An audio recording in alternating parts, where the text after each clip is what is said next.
গল্পের শুরুতে আমরা একটি শহর দেখি যা পুরোপুরি নির্জন এবং ফাঁকা পড়ে আছে। দেখে মনে হচ্ছিল অনেক দিন ধরে সেখানে কোনো মানুষ ছিল না।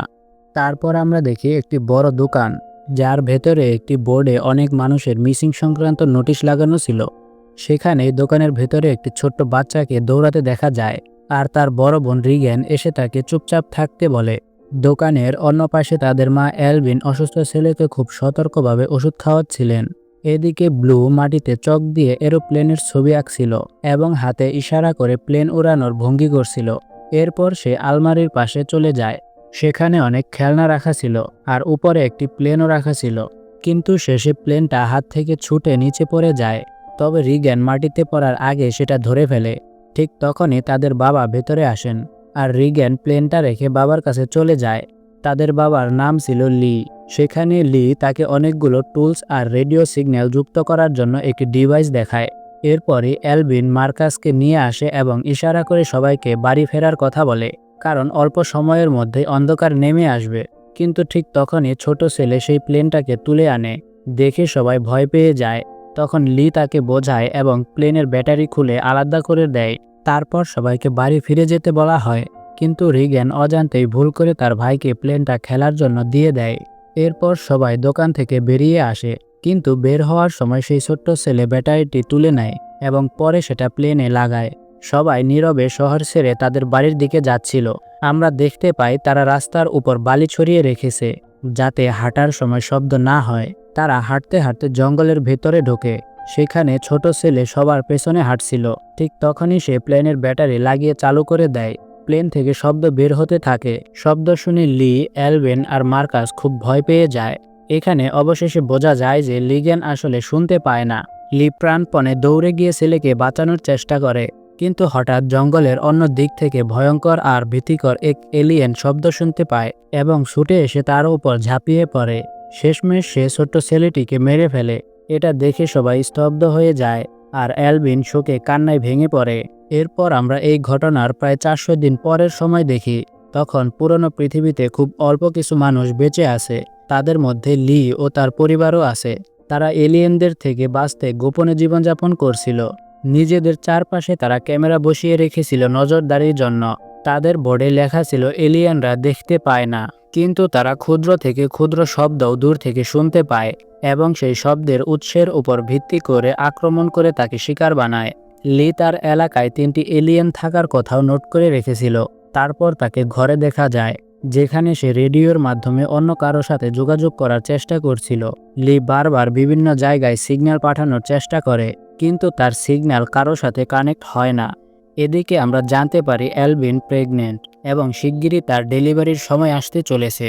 তাই সে তার আসন্ন বেবির জন্য জামা কাপড়, খেলনা এবং একটি বক্সের ভেতরে অক্সিজেন সিলিন্ডার তৈরি করে রাখে, যাতে বেবি কাঁদলে ওই এলিয়েনদের থেকে বাঁচানো যায়। সন্ধ্যা হলে লি একটি টাওয়ারে উঠে আগুন জ্বালায়। কিছুক্ষণ পর দূরের জঙ্গলে আরেক জায়গায়ও আগুন জ্বলতে দেখা যায়। এর মানে হলো অন্য কোথাও কিছু মানুষ এখনো বেঁচে আছে। তাই প্রতিদিন রাতে এভাবে বিভিন্ন জায়গায় আগুন জ্বালানো হয়, যেন টিকে থাকা মানুষগুলো নিজেদের অস্তিত্ব টের পায়। এরপর সবাই একসাথে কোনো শব্দ না করে ডিনার খায়। তারপর মার্কাস ও রিগান মাটিতে বোর্ড গেম খেলছিল। খেলার সময় ভুলবশত একটি ল্যাম্প নিচে পড়ে ভেঙে যায়। এতে হঠাৎ শব্দ হয়, আর সেই শব্দ থেকে অল্প সময়ের জন্য আগুনও ধরে যায়। সঙ্গে সঙ্গে লি দৌড়ে এসে আগুন নেভায় এবং সবাইকে চুপ থাকার ইশারা করে। ঠিক তখনই রাস্তায় কবুতরের পাখনা ঝাপটানোর শব্দ হয়। এরপরই কারো পায়ের আওয়াজ পাওয়া যায়। সবাই আতঙ্কিত হয়ে যায়, কিন্তু কিছুক্ষণ পরে উপর থেকে একটি ইঁদুর পড়ে গেলে তারা বুঝতে পারে আসলে কোনো বিপদ হয়নি, আর তাদের ভয় কেটে যায়। এরপর লি রিগ্যানের জন্য একটি বিশেষ যন্ত্র বানায়, যাতে সে শুনতে পারে। কিন্তু তখনই অ্যালভিন আসে এবং লির সঙ্গে হেডফোনে গান শুনতে শুরু করে। দুজনে কিছুক্ষণ সেই সময় উপভোগ করে। পরের দিন লি চারপাশে বিপদের সিগন্যাল দেওয়ার জন্য লাল বাতি লাগায় এবং রিগ্যানকে বাইরে 20 মিনিটের বেশি যেতে বারণ করে। কিন্তু রিগ্যান ইশারায় রাগ প্রকাশ করে বলে যে সে আর ছোট মেয়ে নয়। লি তাকে একটি নতুন হিয়ারিং মেশিন দেয়, কিন্তু রিগ্যান জানায় যে আগে বানানো কোনো মেশিনই কাজ করেনি, তাই সে এটিও নিতে অস্বীকার করে। এতে লি ভেঙে পড়ে, কিন্তু আবেগ নিয়ে তাকে বোঝায়। শেষ পর্যন্ত জোর করে মেশিনটি তার হাতে দিয়ে দেয় এবং বুঝিয়ে দেয় যে সে হাল ছাড়বে না। এরপর লি মার্কাসকে নিজের সঙ্গে বাইরে যাওয়ার জন্য বলে, কিন্তু মার্কাস ভয় পেয়ে যেতে চায় না। তখন এলভিন তাকে বোঝায় যে তার বাবা কিছুতেই তাকে বিপদে পড়তে দেবে না। এতে মার্কাস রাজি হয়। এদিকে রিগেনও বাবার সঙ্গে যাওয়ার জেদ করে, কিন্তু লি তাকে বাড়িতে থাকতে বলে। এতে সে দুঃখ পেয়ে ঘরে চলে যায়। লি মার্কাসকে নিয়ে নদীর ধারে যায়। সেখানে মাছ ধরার সময় মাছের শব্দে মার্কাস ভয় পায়। তখন লি তাকে বোঝায় যে নদীর গর্জনের ধ্বনিতে এলিয়েনরা অন্য কোনো শব্দ শুনতে পায় না। এরপর সে তাকে ঝর্ণার নিচে নিয়ে যায় এবং বলে, এখানে চাইলে জোরে কথা বলতে পারো। মার্কাস অবাক হলেও ধীরে ধীরে জোরে কথা বলতে শুরু করে। সে আনন্দে ভরে যায়, কারণ অনেকদিন পর মুক্তভাবে কথা বলতে পারছিল। লি মার্কাসকে বোঝায় যে তার মৃত্যুর জন্য কারো কোনো দোষ ছিল না, আর সে এখনও তাকে ভীষণ ভালোবাসে। এদিকে রিগেন কিছু জিনিস নিয়ে সেই জায়গায় যায় যেখানে তার ছোট ভাই মারা গিয়েছিল। সেখানে গিয়ে সে তার খেলনা প্লেনটি রেখে দেয়, যার কারণে তার ভাইয়ের মৃত্যু হয়েছিল। দুঃখে ভরে গিয়ে সে সেখানেই শুয়ে পড়ে। অন্যদিকে লি আর মার্কাস মাছ ধরার পর বাড়ি ফেরার পথে একটি বৃদ্ধ মহিলার লাশ দেখতে পায়। তার পাশে তার স্বামী দাঁড়িয়ে কাঁদছিল। লি তাকে চুপ থাকতে ইশারা করে, কিন্তু হঠাৎ সেই বৃদ্ধ লোক জোরে চিৎকার শুরু করে। শব্দ শুনে মুহূর্তের মধ্যেই তার কাছে জঙ্গল থেকে এলিয়েন দৌড়ে আসে এবং তাকে মেরে ফেলে। লি দ্রুত মার্কাসকে নিয়ে লুকিয়ে পড়ে।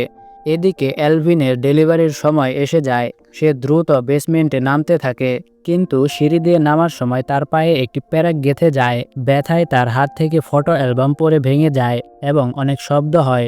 শব্দের কারণে বিপদ হতে পারে বুঝতে পেরে কষ্ট করে বেসমেন্টে নেমে লাল আলো জ্বালায়, যা বিপদের সংকেত ছিল। লাল আলো জ্বলা দেখে দূর থেকে লি বুঝে ফেলে যে এলভিন বিপদে পড়েছে। তাই সে দ্রুত দৌড়ে বাড়ির দিকে আসে। এসে দেখে বাড়ির চারপাশে এলিয়েন ঘোরাঘুরি করছিল। তখন সে মার্কাসকে কিছু রকেট ও আতশবাজি জ্বালাতে পাঠায়, যাতে শব্দে এলিয়েন অন্যদিকে চলে যায়। মার্কাস দ্রুত আতশবাজি জ্বালায়। শব্দে এলিয়েনরা সরে যায়। এদিকে সেই মুহূর্তে এলভিন তার শিশুর জন্ম দেয়। লি ভেতরে এসে এলভিনকে ও নবজাতককে নিরাপদে নিয়ে যায়। হঠাৎ লি ঘরে ঢুকে ভয় পেয়ে যায়, কিন্তু তখন এলভিন তাকে ইশারায় ডেকে নেয়। স্ত্রী আর নবজাতককে নিরাপদ দেখে সে স্বস্তি পায় এবং এলভিনকে জড়িয়ে ধরে। এরপর এলভিন বেবিকে একটি শব্দরোধী কাচের বক্সে রাখে, যাতে বেবি কাঁদলেও শব্দ বাইরে না যায়।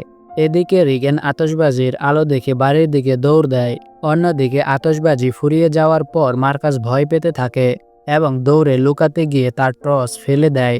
রিগেন সেই টর্চ কুড়াতে গিয়ে হঠাৎ পেছন থেকে এক এলিয়েনের মুখোমুখি হয়ে যায়। ঠিক তখনই রিগেনের হেয়ারিং মেশিন অদ্ভুত ফ্রিকোয়েন্সি শব্দ তৈরি করে, যাতে এলিয়েন ভীষণ যন্ত্রণা অনুভব করে। সে কান্নায় চিৎকার করতে করতে সরে যায়, ফলে রিগেন বেঁচে যায়।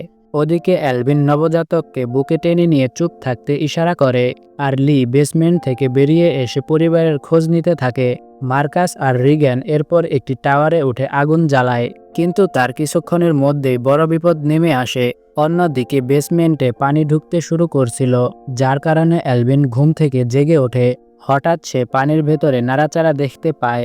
একটি এলিয়েন তার শিশুর দিকে আসছিল। তাই দ্রুত বাচ্চাকে বাঁচাতে সেই শিশুটিকে কোলে তুলে নিয়ে পানির ভেতরে লুকিয়ে পড়ে। এদিকে লি নিজের দুই সন্তানকে খোঁজার চেষ্টা করছিল, কিন্তু কিছুতেই তাদের খুঁজে পাচ্ছিল না।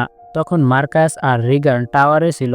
হঠাৎ টাওয়ারের নিচের দরজা ভেঙে পড়ে যায়, আর তারা ভেতরে রাখা ভুট্টার গাদায় পড়ে যায়। সেখানে শ্বাসরোধ হয়ে যাওয়ার মতো অবস্থা তৈরি হয়। ঠিক তখন আরেকটি দরজা ভেঙে পড়ে, আর লি বুঝতে পারে টাওয়ারের কিছু ঘটছে। লি দ্রুত ছুটে গিয়ে মার্কাসকে ভুট্টার ভেতর থেকে টেনে তোলে। এরপর সে দেখতে পায় একটি এলিয়েন টাওয়ারের দিকে এগিয়ে যাচ্ছে। ভয়ে মার্কাস আর রিগেন টাওয়ারের উপরের দরজা নিজেদের উপর ফেলে লুকিয়ে পড়ে। তখনই এলিয়েন তাদের উপর আক্রমণ করে বসে। ঠিক তখন রিগেনের হেয়ারিং মেশিনটি ভয়ঙ্কর ফ্রিকোয়েন্সির শব্দ তৈরি করে, যা এলিয়েনকে অসহ্য যন্ত্রণায় ফেলে দেয়। ব্যথা সহ্য করতে না পেরে সে পালিয়ে যায়। এরপর দুজনেই ছুটে গিয়ে বাবার কাছে আসে। অ্যালবিনো ক্যামেরার রেকর্ডিংয়ে তাদের দেখতে পায়। লি তার বাচ্চাদের নিরাপদে ফিরে পেয়ে খুব খুশি হয়, কিন্তু হঠাৎ তারা এলিয়েনের শব্দ শুনতে পায় এবং আতঙ্কিত হয়ে যায়। লি বুঝতে পারে তাদের আর পালানোর উপায় নেই। সে মার্কাস আর রিগানকে বাঁচানোর জন্য নিজেকে উৎসর্গ করার সিদ্ধান্ত নেয়। সে ইশারায় রিগানকে বলে দেয়, আমি তোমাকে খুব ভালোবাসি এবং সবসময় ভালোবেসে এসেছি। এটা শুনে রিগেন কান্না করতে শুরু করে। এরপর লি নিজের সন্তানদের বাঁচানোর জন্য জোরে চিৎকার করে ওঠে। শব্দ শুনে এলিয়েন দৌড়ে তার দিকে আসে এবং লির উপর ঝাঁপিয়ে পড়ে। এই সুযোগে মার্কাস ট্রাকের ব্রেক খুলে দেয়, ফলে ট্রাক চলতে শুরু করে এবং তারা নিরাপদে বাড়ির দিকে রওনা হয়। গল্পের শেষ অংশে দেখা যায় লি এলিয়েনদের আক্রমণে মারা যায়। এলভিন তখন তার বাচ্চাকে কোলে নিয়ে কাঁদতে থাকে। এই দৃশ্য দেখে সবাই রুমে এসে ভয়ে স্তব্ধ হয়ে যায়। রিগেন তখন বাবার বানানো যন্ত্রটি দেখে কাঁদতে থাকে। ঠিক তখনই তারা বুঝতে পারে যে টাওয়ারে একজন মানুষ উপস্থিত আছে। সবাই আতঙ্কিত হয়ে যায়, মনে হয় আজ তাদের শেষ দিন হতে পারে। তাই তারা নিজেদের হাতে বন্দুক নেয়। তবে রিগেন যন্ত্রটি চালু করে ফ্রিকোয়েন্সি বাড়ায়। এর ফলে এলিয়েনরা ভয়ঙ্কর যন্ত্রণায় কেঁপে ওঠে। রিগেন বোর্ডে দেখে যে লি তার নোটে লিখেছিল এই ফ্রিকোয়েন্সি এলিয়েনদের দুর্বলতা। বোঝার পর সে যন্ত্রটির ফ্রিকোয়েন্সি আরও বৃদ্ধি করে। এর ফলে এলিয়েন ছটফট করতে থাকে, পাগলের মতো আচরণ করতে থাকে। তখন ছোট্ট ছেলে কেঁদে ওঠে। শব্দ শুনে এলিয়েন তার দিকে এগোতে থাকে। তবে রিগেন ফ্রিকোয়েন্সি আরও বাড়িয়ে এলিয়েনকে আটকায়। শেষ পর্যন্ত এলিয়েন ধ্বংস হয়ে যায়। সবাই আনন্দে উল্লাসিত হয়। কিছুক্ষণ পর আবারও এলিয়েন ফিরে এসে আক্রমণ করে। তবে এবার রিগেন ও মার্কাস যন্ত্রটি চালিয়ে এটিকে শেষমেশ হত্যা করতে সক্ষম হয়। পরবর্তীতে পরিবারটি আবার একত্র হয়। তারা ক্যামেরার রেকর্ডিং দেখে বুঝতে পারে আরও এলিয়েন আসছে। তবে তারা সাহস ও বুদ্ধিমত্তা দেখিয়ে যন্ত্রের শক্তি বাড়ায় এবং পুরো বাড়ি নিরাপদ করে। এলিয়েনদের আক্রমণ প্রতিহত করে তারা নিজেদের পরিবারকে রক্ষা করে। এভাবেই মুভির প্রথম পার্ট শেষ হয়। ভিডিওটি ভালো লাগে লাইক করে দিন এবং চ্যানেলটিকে সাবস্ক্রাইব করে বেল বাটন অন করে দিন। আর পরের পার্টের এক্সপ্লেইন চাইলে কমেন্টে জানিয়ে দিন।